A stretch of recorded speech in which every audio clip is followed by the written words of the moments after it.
Hi అండి. నేనైతే సింపుల్‌గా ఇంట్లో వెజ్ బర్గర్ చేశానండి. దీనికోసం అయితే ఒక కప్పు పెసర్లండి, మూంగు స్ప్రౌటెడ్ మూంగ్ తీసుకున్నాను, బాయిల్ చేశాను.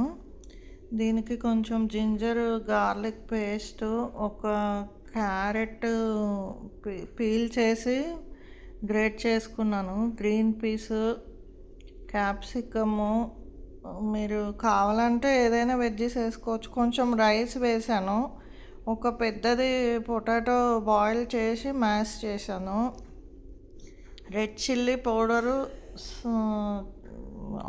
సాల్ట్, మీరు ఏ స్పైసెస్ కావాలంటే ఆ స్పైసెస్ వేసుకోవచ్చు. నేనైతే కొంచెం చాట్ మసాలా, కొంచెం జీరా పౌడరు, ధనియా పౌడరు, హర్బ్స్ వస్తాయి కదండి, ఆల్ హర్బ్స్ అవన్నీ వేసాను. ఈ విధంగా అదంతా మిక్స్ చేసి టిక్కీ చేసుకోవాలి.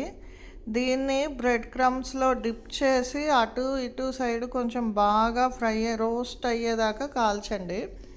దాని తర్వాత బ్రెడ్కు కొంచెం టమాటో కెచప్, మీరు ఏ సాస్ అంటే ఆ సాస్ పెట్టుకోవచ్చు. ఒకటి లీఫ్ ఉంటుంది కదండి, దీని పేరు ఏంటో, ఆ లీఫ్ తీసుకొని దానిపైన కీరా, క్యారెట్, టమాటో, క్యాప్సికము, మీరు ఏ వెజ్జీస్ కావాలంటే ఆ వెజ్జీస్ పెట్టుకోండి. దీనిపైన అయితే నేను చిల్లీ మయోనీస్ వేసానండి, సాసు, కొంచెం చీజ్ వేయండి అంతే.